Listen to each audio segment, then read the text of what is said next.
Hi everyone, today we are going to learn how to subtract percentages from numbers in Excel.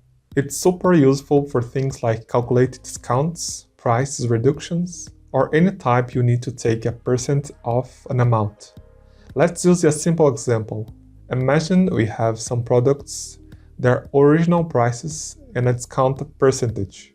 We want to find the final price after the discount.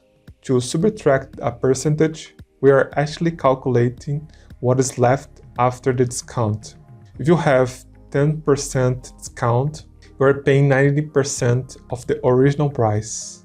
The formula is original price multiplied by open parentheses 1 minus the discount percentage close parentheses. So why 1 minus the discount percentage?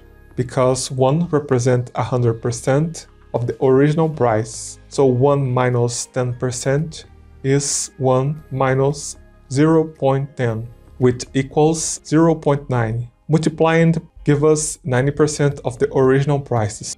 So we'll click on the cell D2, which is where we want to your first final price for the laptop, and type the following formula.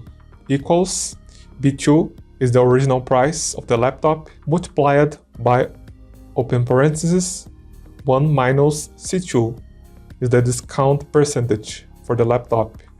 Close the parentheses and press enter. Now we use the fill handle to apply the formula to the another cells in the column. And that's it. You have now subtracted percentages in Excel quickly and easily. I hope this was helpful. If you liked this video, please like it and subscribe for more Excel tips. Thanks for watching and see you next time.